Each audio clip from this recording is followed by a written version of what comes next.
Rain hammered the awning above the club's back exit, drumming over my head like a countdown. My shift had ended 30 minutes ago, but the storm, and the way his eyes followed me all night, kept me inside. When my phone buzzed, I thought it was the rideshare app. It wasn't unknown number, you left your jacket. Black leather, size small. Unknown number. Also, your address is wrong on the staff file. I froze. The message was followed by a photo. My building tonight. Rain pooling at the curb. Then came the low rumble of engines. 3 black SUVs gliding to a stop outside the club's service door. The lights cut through the rain like search beams. Someone knocked twice. Slow. Controlled. Open the door, Miss Carter. His voice was smooth, unhurried. You're not safe to walk home tonight. Behind the glass, I saw him. Elias Moretti, the man every bartender warned each other about. His tailored suit was soaked at the shoulders, but his gaze didn't waver. He didn't ask. He waited, and when I opened that door, I stepped into a night I'd never leave unchanged. If it were you, police or protection. The door shut behind me with a soft click that felt too final. The SUV interior was dim, the windows tinted to liquid black. Outside, the rain smeared the city into a blur of light and movement. But in here it was silence and cedar. The faint smell of something expensive and controlled. Like him, Elias sat beside me, one gloved hand resting on his knee, the other tracing a slow rhythm against the leather seat. The sound was steady, unbothered, as if he could feel my heartbeat and found it predictable. I pressed my palms together to stop them from shaking. Where are you taking me? My voice came out lower than I expected. He didn't answer right away. He watched the rain slide down the glass, each droplet catching the glow of passing streetlights. You work at my club, he said finally. You should know who owns it. The realization hit like a punch. His club. The Velvet Ember wasn't just his, it was his territory. His name moved quietly in circles that never made the news but shaped what did. He turned toward me, his gaze unreadable. Someone used your staff credentials tonight. Accessed a server they shouldn't even know exists. That's not possible, I said. I don't even have access to anything like that. Yet they logged in under your ID. He spoke with a calm certainty that didn't leave space for denial. IP address, timestamp, credentials. Perfect match. I shifted against the seat, the leather cold through my damp clothes. Then it's a setup. Someone framed me. Someone always does, he murmured. Then his eyes lifted to meet mine. The question is, why you?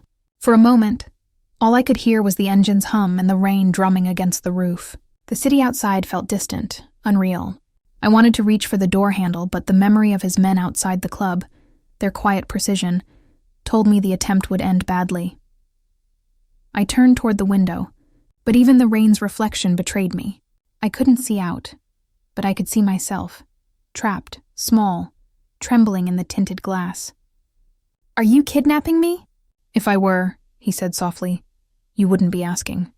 The words carried no threat. That made them worse. He leaned forward slightly, pressed a button, and the divider between the front seat and the back sealed shut. The driver disappeared. Only the quiet remained. Why do you care? I asked. If someone hacked your system, call the police. He smiled faintly. Police don't protect people like me. Or people like you. The air inside thickened. He reached into his coat pocket and placed a phone on the seat between us. Matte black, no logos, no case.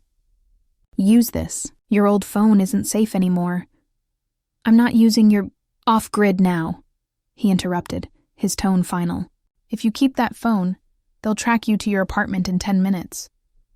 You'll make it to the lobby before the first van pulls up. Something in his certainty made my stomach twist. I hesitated, staring at the device. The hum of the tires on wet pavement filled the silence. Then from inside my pocket, my own phone buzzed. Once, a single vibration that sliced through the quiet. I pulled it out with numb fingers. One new message. No contact name. Just my number. The text read, "Run." I looked up. Elias hadn't moved, but his eyes were already on the screen before I could hide it. For a moment, he said nothing. The engine slowed as the SUV turned onto a narrower street. Finally, he spoke, voice low enough to make my pulse stutter. That message, he said. Came from my server. The rain against the glass stopped sounding like rain. It sounded like a countdown. The elevator opened into silence. No lobby music, no chatter, just the faint hum of machinery and the distant hiss of rain against glass. I stepped out hesitantly, the soles of my shoes damp from the night, leaving faint prints across a polished floor that reflected the Chicago skyline. The city below was still half asleep, lights blinking through fog like tired eyes. The space didn't feel like a home. It felt curated, every surface deliberate, every shadow controlled. The smell of fresh coffee drifted through the air, sharp and grounding against the sterile quiet. Elias stood near a counter of black marble, pouring 2 cups with the kind of precision that didn't come from habit, but from control. His movements were unhurried, almost elegant. He handed me one without a word. The porcelain was warm against my cold hands. I didn't drink. I need to know why I'm here, I said, my voice catching somewhere between fear and defiance. You're not under arrest, he replied, eyes fixed on the skyline. You're under observation, the words sounded worse. I looked around. There were no guards, no noise, but I could feel the surveillance humming beneath the silence.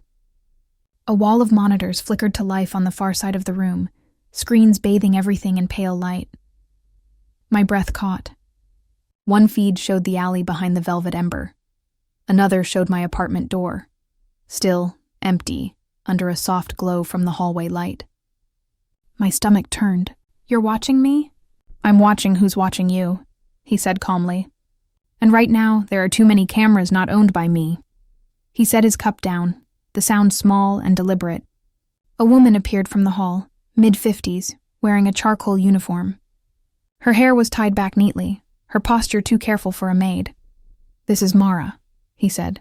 She'll prepare a room for you. I'm not staying here. He met my eyes for the first time since the ride. You are. No anger, no emphasis, just fact. Until I decide it's safe. Mara nodded once and disappeared down the corridor. I stood there gripping the untouched coffee, the smell mingling with the faint trace of bleach that lingered in the air. It wasn't from cleaning. It was from something erased. I turned toward the panoramic window. You have bulletproof glass, I said quietly. He followed my gaze. Yes, because of them? Because of everyone, he replied. Then after a pause, you learn to build walls you can see through.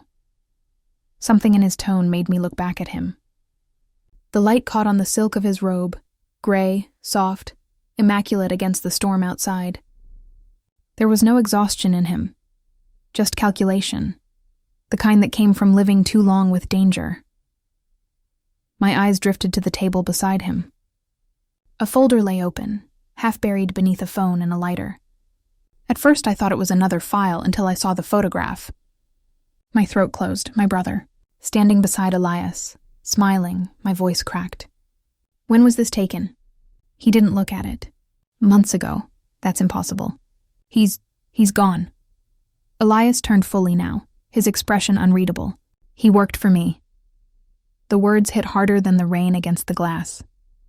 I took a step back, my hand trembling so hard the coffee sloshed over my fingers, burning. Why didn't you tell me? Because you would have run, he said quietly. And running is what got him hurt. My pulse pounded in my ears. You said he was missing. I said he disappeared, Elias corrected. There's a difference. He walked closer, stopping just out of reach. You'll stay until we finish what he started. Lightning flashed across the skyline, lighting his face for a heartbeat, controlled, calm, and frighteningly certain. The coffee in my hand had gone cold, but my world had just begun to burn. Dawn crept through the skyline like smoke, thin, pale, and uninvited. The city below was quiet for once, stripped of its usual noise. Inside the penthouse study, the silence felt heavier. No music, no phones, just the soft hum of a security monitor and the faint smell of burnt espresso that clung to the air like a warning. Elias stood by the window, sleeves rolled up, light cutting along his jaw as if the sunrise had been sharpened just for him. I stayed by the door, unsure if I was allowed to move. The desk between us looked like it had seen confessions before. Mahogany, polished smooth, papers lined too neatly to be casual. He didn't turn when he spoke. You asked about your brother. My breath caught. You said he worked for you. He did. He finally faced me, expression unreadable. And he crossed the wrong people doing it. He pulled open a drawer and placed a thick folder on the desk. A red stamp bled across the cover, the Marlowe Network. My brother's name was scrawled beneath it. I reached for the file, but he rested his hand on top, gloved, deliberate. Not yet. What is it? Proof. He slid the folder toward me, then a small silver flash drive beside it. The movement was precise, surgical. Your brother was a codebreaker. He found something buried deep in their offshore accounts, evidence of money laundering, contract trades, names.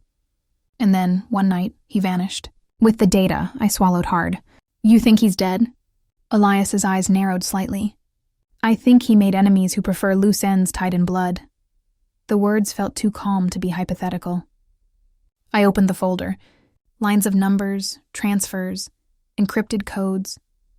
Pages that meant nothing to me, but everything to him. Then I saw it. A photo clipped to the last page.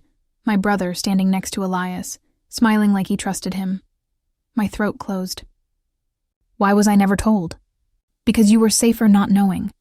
He took a step closer, voice low. You were his insurance, Sophia. If he disappeared, they'd look for leverage. Family. You. I shook my head. That's insane. Elias didn't argue. He just gestured toward the flash drive. That's what they're after. Whatever your brother took, they think you have it. I don't, I said quickly.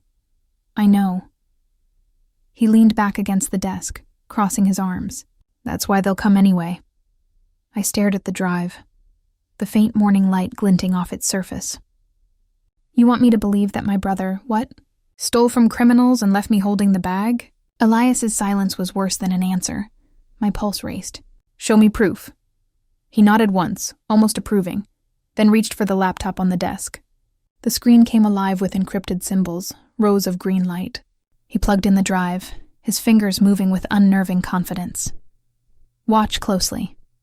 He opened one file after another, digital trails of money, lists of shell companies, and then my name. My bank account number, balance, routing ID. My hands went cold. That's your account.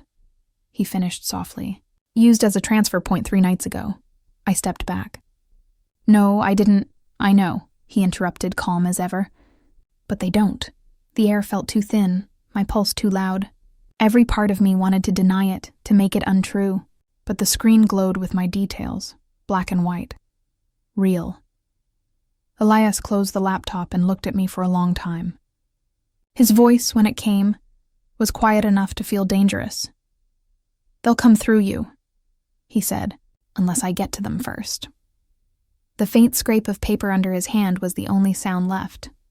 The city outside had started to wake up, but in that room, morning had never felt further away. Night fell slow and heavy, wrapping the penthouse in muted blue light. The city glowed below like a living circuit board, every pulse of traffic reflecting off the glass walls. From the study, I could hear Elias speaking quietly on the phone, measured, unhurried, as if danger kept time with his heartbeat. I slipped away down the hall, barefoot, holding my phone tight. The corridor smelled faintly of ozone from the screens, that electric tang of overworked machinery. Every step felt like betrayal, but I couldn't sit there while strangers decided what was safe for me. If the police knew where I was, if they even picked up, I could end this, go home, find my brother myself. The door to the surveillance room wasn't locked. I pushed it open and was swallowed by the glow of 20 monitors. My reflection ghosted across each one. My apartment door, my street, my life reduced to camera feeds. The silence buzzed, cold and endless. I typed the number quickly, my thumb hovering over call. The lights flickered. His voice came from behind me, quiet enough to feel close. They monitored dispatch. I turned. Elias stood in the doorway, wearing a dark wool blazer, his sleeves rolled neatly to the wrist. He wasn't angry. That made it worse. He crossed the room slowly, eyes never leaving mine. The hum of electronics filled the air between us. "You'd last 6 minutes," he said. "Maybe 7 if they argued jurisdiction." I swallowed hard. "You can't control everyone." "I don't need to," he replied. "Just the ones who matter." He took my phone from my hand, not snatching, not forcing, just taking. His fingers brushed mine, steady, cool. On the screen, my message glowed half-written, "Please send someone." He deleted it with a single motion. The quiet click sounded final. "Sit," he said. I didn't. "You don't get to decide if I call for help." He looked past me at the wall of monitors. Help from who? The question made me turn. One screen zoomed in automatically, a shaky feed from street level. 2 men stood across from my old apartment building, smoking, unmoving. The camera refocused as if recognizing them. A third joined, passing something small between them. A photo. My photo. "They were outside your door 20 minutes ago," Elias said. "They waited until the lights went out, then split." The air left my lungs. He stepped closer, voice still calm. "They're not police, Sophia. They're Marlowe Network field men. They don't knock." I looked back at him, words stuck somewhere between disbelief and terror. "You're watching them, watching everything." "How long have you known?" "Since you texted me from the club," he said. "You triggered one of my alerts." "So I was bait?" He shook his head. "You were already marked. I just intercepted the line." There was no triumph in his tone, no pride, only calculation, laced with something heavier, quieter. For the first time, I realized he wasn't just protecting me out of obligation. He was risking something bigger. Every resource he'd built now pointed toward a woman he barely knew. The thought made the silence deeper. He adjusted his cuff, then turned toward the monitors again.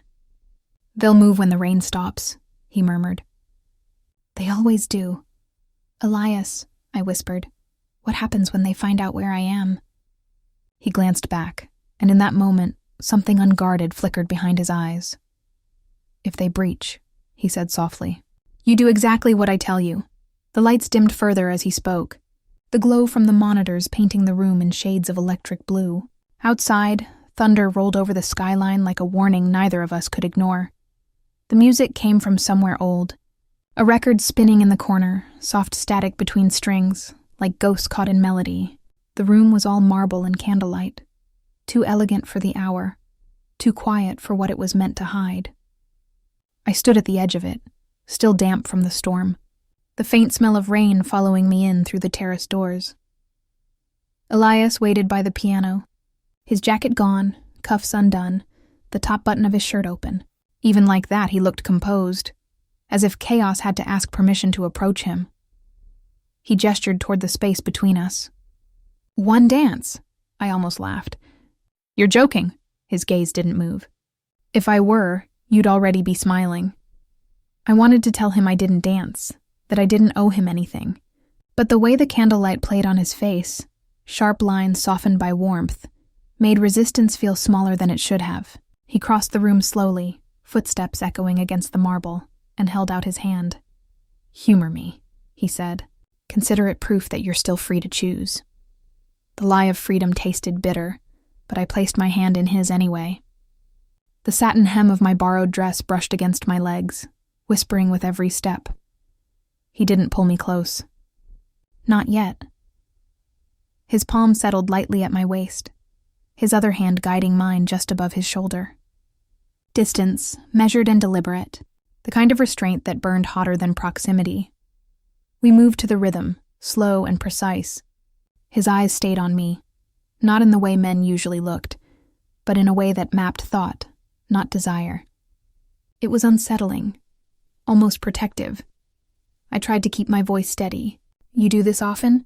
Distract terrified women with music." He almost smiled. "Only when silence does more harm." The answer wasn't flirtation. It was confession disguised as civility. The record crackled as it looped, violins bending under the weight of time. The scent of candle smoke drifted between us, faint and warm. I looked up and realized how still his body was, tense beneath the calm. He moved like a man trained to control every inch of himself. and yet his hand trembled once against my back. "You're shaking," I said quietly. "No," he replied, remembering. The way he said it made the air feel heavier. I pulled back slightly. "You're manipulating me," he didn't flinch. "Protection demands obedience. That's not protection. That's control." His jaw tightened, but his voice stayed even. "If I lose control, people die." The words cut through the music, blunt and final. I stopped moving. He didn't let go, just lowered his hand slowly, as though releasing a weapon. The candles flickered, shadows bending across the mirrored floor. My heart raced. "Why me? You could have left me at the club," he hesitated. Then, in the soft hum of the record's static, I caught the smallest crack in his armor. "Because he asked me to," I frowned. "Who?" He didn't answer. Instead, he turned my hand palm up, studying it like it carried something he'd lost. The light caught his wrist, and I saw it. A faint scar, half hidden beneath his watchband. A symbol carved in pale relief. 2 intersecting lines inside a circle. I knew it instantly.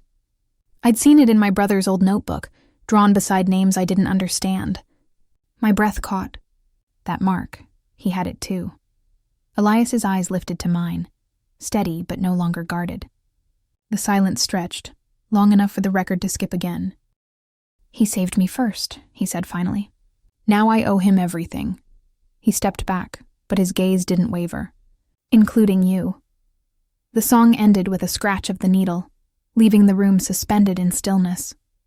Outside, thunder rolled faintly over the city, and I stood frozen beneath the weight of his words, half promise, half curse. The first alarm sounded like a heartbeat splitting in half. Sharp, mechanical, relentless. Then came the second, lower, closer, echoing through the marble hall like thunder trapped indoors. I froze in the doorway, the night air from the terrace still clinging to my skin. Elias was already moving. Calm, methodical. He touched the earpiece at his collar, voice low and exact. "Seal the upper floors. 2 on the east stairwell, 1 on the service level." No noise. His tone didn't rise. It didn't need to. The men around him snapped into motion. Black suits cutting through the dim light. Weapons drawn, but silent. I stood still, pulse racing, watching the kind of order that only existed in chaos. Then I saw it. The flash drive, still on the desk from earlier. My brother's last secret, his last mistake. It caught the light like a dare. I moved before I thought. 1 step, then another, quiet against the marble. My reflection followed me, smaller, guiltier. I snatched the drive, feeling its cold metal edge bite into my palm. For a moment, the alarms drowned out my breath. Elias turned as I backed away. His eyes found mine instantly. He didn't shout. He didn't even look surprised. "You're not ready to leave." I gripped the drive tighter. I was never meant to stay. He studied me, unreadable, then said into the earpiece, "Hold the lift." That was my cue. I ran. The hall stretched longer than it should have. Cold marble beneath bare feet, faint smell of gun oil trailing from the security wing. The thunder outside merged with the sirens, a rhythm of storm and danger. I reached the service corridor, slammed my hand against the elevator button. Nothing. The doors stayed shut, mocking me with silence. Behind me, footsteps approached, not rushed but certain. His pace always unnerved me more than any weapon. "Do you think they'll stop at you?" he asked. I spun. "They're not here for me." He stopped a few feet away, sleeves rolled, calm even as the alarms painted red across his face. "They're here because of you." The elevator chimed. He stepped aside. Actually stepped aside, his shadow breaking against the flashing lights. "Go ahead," he said softly. "Your choice." It should have felt like freedom. Instead, it felt like a test I hadn't studied for. I pressed the button again. The doors slid open with a metallic sigh, and the cold hit first, the sterile chill of marble and something darker. I froze. One of his men lay inside, slumped against the wall. Blood ran from a cut across his temple, glinting under the emergency lights. His weapon was gone. Elias was beside me in a heartbeat, hand on my shoulder before I could step forward. His voice lowered, more command than comfort. "Stay back." I could barely breathe. "Is he alive?" Elias said. "Barely." He crouched, checked the man's pulse. then lifted the small ID card pinned to his jacket. My stomach dropped. It was mine. My staff badge from the Velvet Ember Club, torn, smeared with blood, the barcode half scorched. They used this, he said, to breach the system. The realization burned colder than fear. I don't understand. I didn't, he looked up sharply. I know. His hand tightened on my arm, not harsh, just grounding. But they want you to think you did. Another explosion of static burst through his earpiece. Someone shouted a location. Ground lobby, multiple hostiles. Elias stood, eyes flicking to the lift's panel. They're already inside, the air thickened. The alarms seemed distant now, muffled by adrenaline. I could hear my own heartbeat louder than the storm outside. Then Mara appeared at the far end of the corridor, her uniform soaked with rain, eyes wide and searching. She saw the blood, the badge, the open elevator. Her voice came out as a whisper, broken by disbelief. You led them here. The words hit harder than the alarms, harder than thunder. And for the first time, I didn't know if she was wrong. The fog was thick enough to swallow sound. Dawn barely touched the horizon, a faint gray bleeding through the mist as the car rolled to a stop. The drive had been wordless, Elias at the wheel, me watching raindrops chase each other down the window, too numb to ask where we were going. When I stepped out, the air hit cold and sharp, smelling of damp wood and rain-soaked soil. The estate loomed ahead, a forgotten mansion crouched beneath crooked trees, its windows black and blind. No lights, no guards, just quiet.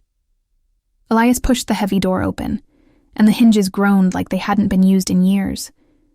Inside, dust hung in the air, stirred by our footsteps. The floors creaked under marble patterns dulled by neglect. It didn't look like a home. It looked like a memory. This is a fallback, he said simply. No one knows it exists. I almost believed him. He led me to a wide sitting room where faded drapes fluttered against broken window seals. I tried to speak, but my shoulder throbbed, a reminder of shattered glass from the penthouse attack. Blood had dried along my sleeve, dark and stiff, he noticed. Sit, I hesitated. His tone wasn't commanding this time, just tired. I obeyed. He rummaged through an old cabinet, producing a first aid kit that looked out of place among the antiques. The silence was almost unbearable. I expected more orders, another lecture about security and rules. Instead, he knelt beside me, his sleeves rolled, eyes focused only on the wound. The fabric of his wool coat brushed my arm as he worked. The sting of alcohol burned through the haze, and I winced. Hold still, he murmured. His voice was softer now, stripped of the precision he used with everyone else. He tore a strip of linen, winding it carefully around my shoulder. The texture was coarse against my skin, but his touch wasn't. I watched him for a long moment, the way his jaw flexed when he concentrated, the faint shadow of exhaustion beneath his eyes. For the first time, his silence didn't feel like control.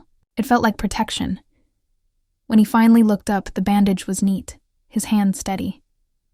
You've done this before, I said quietly. He almost smiled. Too many times. Outside, the fog thickened against the windows. The world felt far away. I wanted to ask everything. The flash drive, my brother, why this mansion felt too personal to be just a safe house. But the words tangled on my tongue. He broke the silence first. You want the truth. I nodded. He stood, walked toward the cold fireplace and leaned against the mantel. I worked for the Marlowe Network once. The name hit like a blade turned slowly. I left them years ago, he cut in, when I realized what they were willing to trade for power. My pulse quickened. My brother worked with you. Yes. He looked away, voice lower now. He got in too deep, tried to expose them from the inside. It was reckless. My hands trembled in my lap. And you just let him? His eyes snapped to mine. I saved him. The words hung there. Impossible. He walked closer, stopping just in front of me. His death was staged. A necessary lie to keep you alive. I stared at him, breath shallow. You're saying he's alive? Elias didn't blink. He's hidden, but only as long as I can keep him that way. My throat closed. You knew this whole time? I couldn't tell you. His voice was steady, but his eyes betrayed the weight behind it. If you'd gone looking, they'd have found him first. The room felt smaller suddenly, the air thicker with the smell of damp wood and secrets. I didn't know whether to scream or collapse. He took a step closer, lowering his voice until it was barely a whisper. "He's alive, Sophia, but only if you follow my plan." The fog outside pressed against the windows, the first light of morning dim and ghostly. For a moment I couldn't tell if the trembling in my hands was fear or hope. The safe house looked different in daylight, less haunted, more temporary. Dust floated in the slant of morning light that cut through the half-drawn curtains, tracing quiet gold lines across the wooden floor. The fog had lifted outside, but inside the air still felt heavy, thick with questions I wasn't sure I wanted answers to. Elias sat behind an old oak desk, sleeves rolled up, hands clasped. The smell of fresh ink hung faintly in the room, sharp and clean against the rough grain of the wood. Papers were spread before him. Maps, files, photographs, and one name scrawled over them again and again. Marlowe. I stayed by the door, arms folded, still bandaged from the glass that had cut me.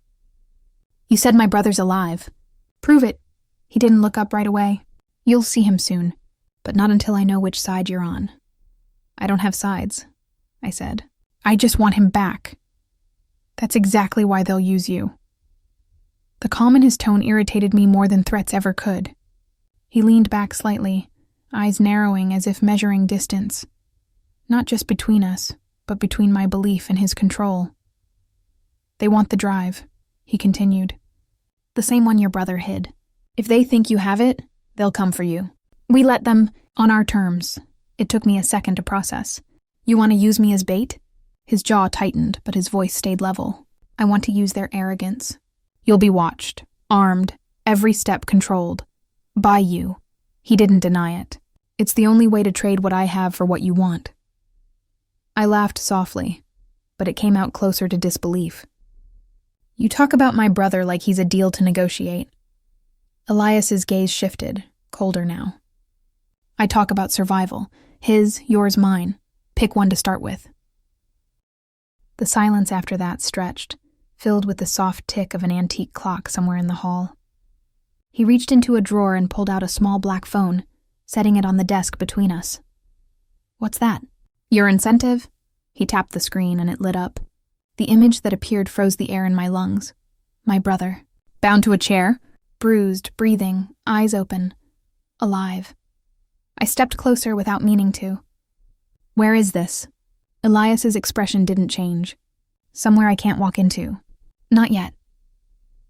The camera feed shifted slightly as someone moved in front of him. Uniformed, armed, badges glinting faintly in the background light. I frowned. "Those are police." He nodded once. "Federal task force. They think he's Marlowe's informant. He's not in a cell. He's under interrogation." I stared at the screen, heartbeat hammering. "So he's not a hostage?" "Not theirs," Elias said quietly. "But he won't survive their protection either. They'll bury him to save their case. You know how that works."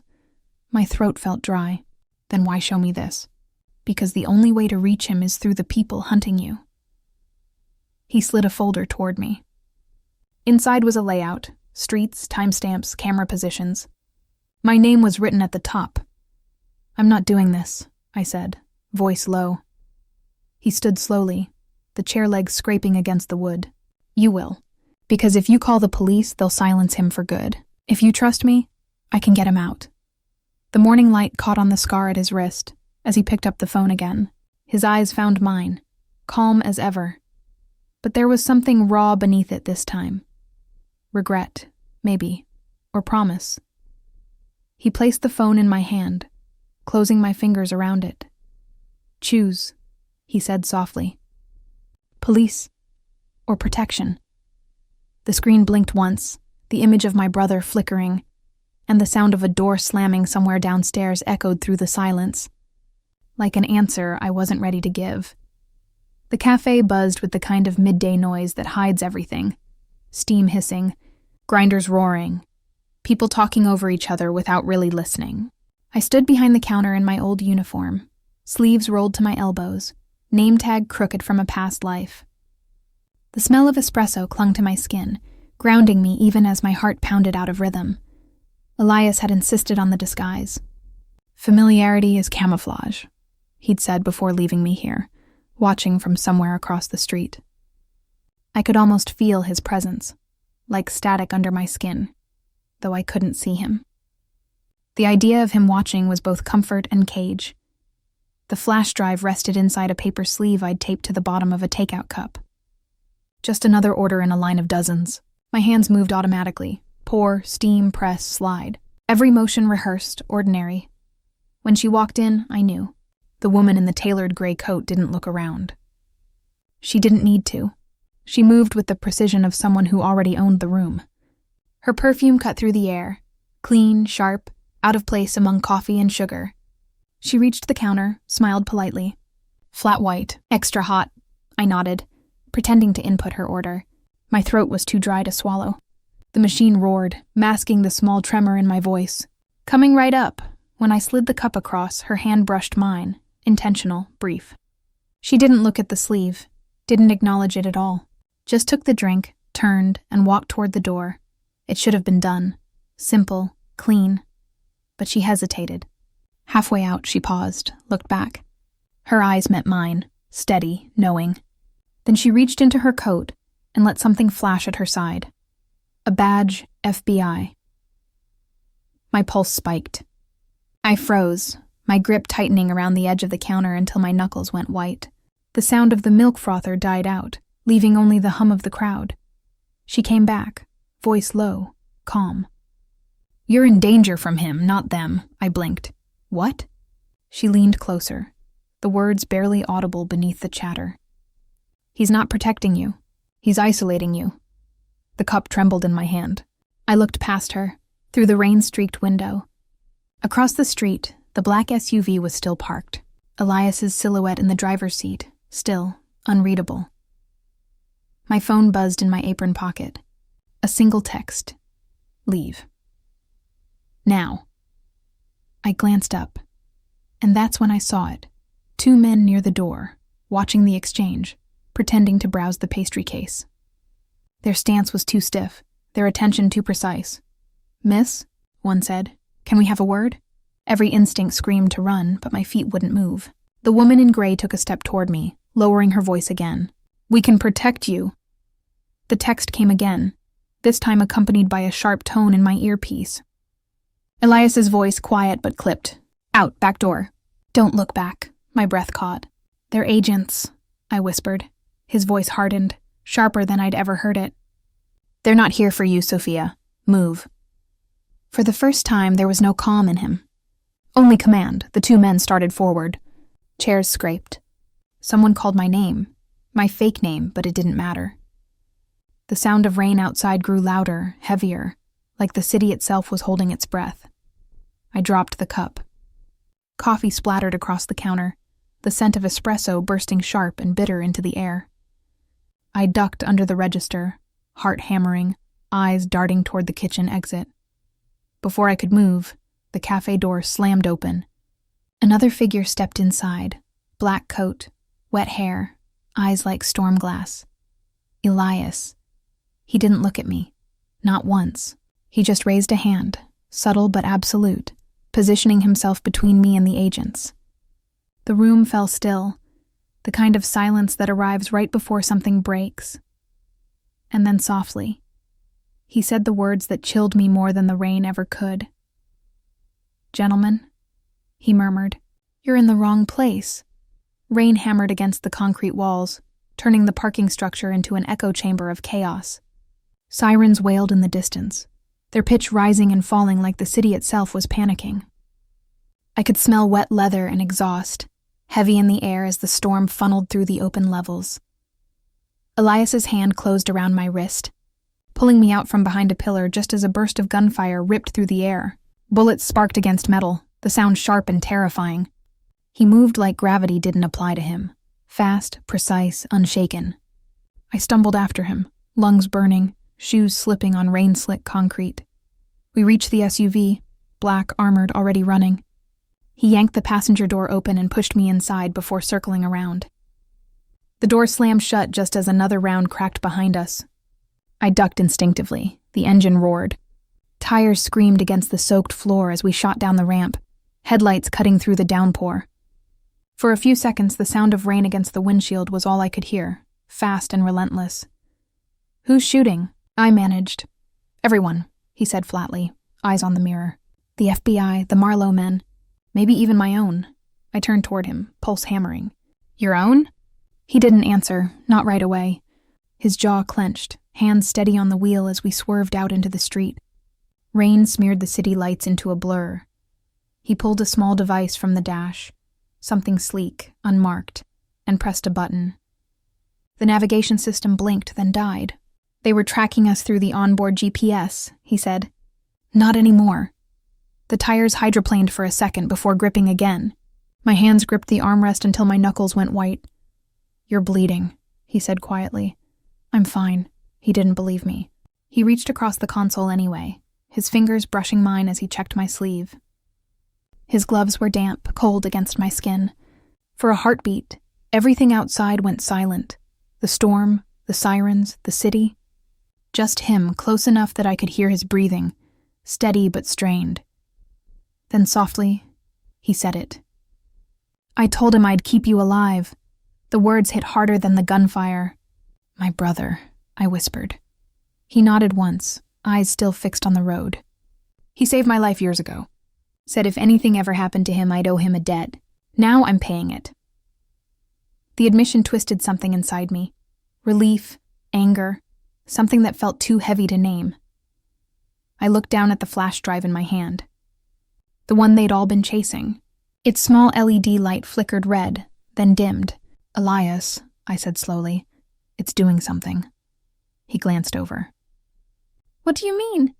Before I could answer, the light blinked once more and went black.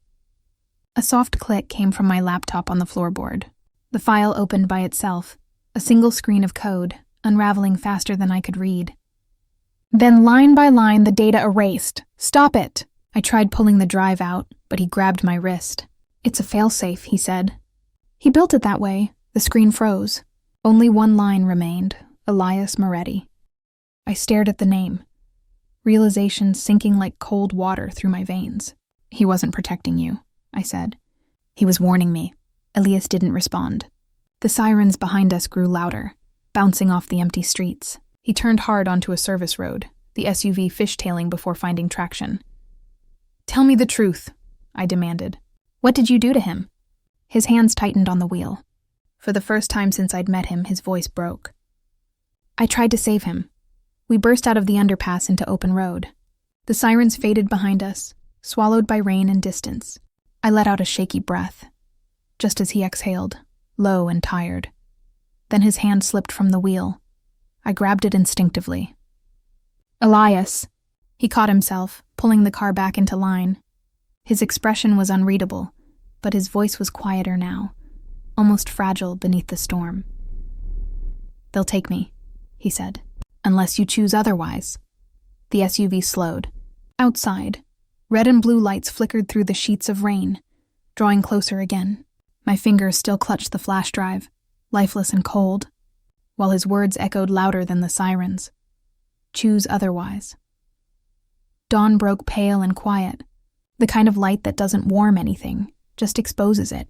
The motel sat on the edge of nowhere, its neon sign flickering against the mist.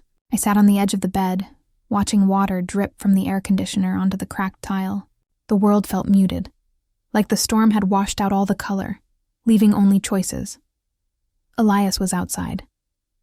I could see him through the rain-streaked window, standing by the SUV, hands in his pockets, face half-lit by the early light. He didn't look like the man the news called a fugitive. He looked still, like the chaos had stopped at the edge of his shadow. My phone buzzed in my hand. The FBI contact glowed at the top of the screen. One tap would trace the call, send them straight here. One tap, and I could disappear back into something resembling normal. But normal was gone the second he'd said my name outside that club. He glanced toward the window, meeting my eyes through the glass. The rain caught in his hair, softening the sharpness of him.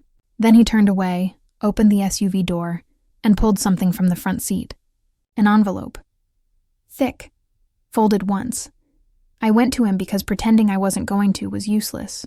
The air smelled like wet asphalt and coffee left too long in the car. My shoes sank into the mud by the curb. He handed me the envelope without a word. Inside, cash, a passport, a one-way ticket. A new name stamped clean across the page. Go, he said quietly, before they get here. My voice came out thinner than I wanted. And you? He didn't answer right away. The silence stretched, filled with the sound of rain ticking against the hood. Then he said, I'll draw them off. Long enough for you to vanish. You think that's what I want? It's what you need, I shook my head. You don't know what I need. His jaw tensed, but his voice stayed calm. Freedom, safety, distance from all of this. I stepped closer, holding the envelope between us. You mean distance from you? He met my gaze, and for the first time his control cracked. I told your brother I'd protect you, he said. That doesn't include dragging you down with me. There it was again. That name, that invisible chain. My throat tightened. You made promises to everyone but yourself. He looked away, eyes tracing the horizon like it might hold an answer. You still have time to choose, he said softly, while it's still yours to make. The phone buzzed again in my hand. The notification lit up the rain-dark air. One new message. Unknown number. Your brother found me. He's safe. I froze. The words blurred for a second, unreal. My chest felt too small for my heart. When I looked up, Elias was already watching me, like he'd seen the message appear before I did. His expression didn't change, but something in his eyes did. Relief, regret, maybe both. Then my part's over, he said quietly. No, I whispered. It's not. He stepped back toward the SUV, rain running down his sleeve. Go, Sophia. I wanted to. I wanted to believe freedom could start with a single step, but the road ahead looked hollow, empty of meaning without him standing at the end of it.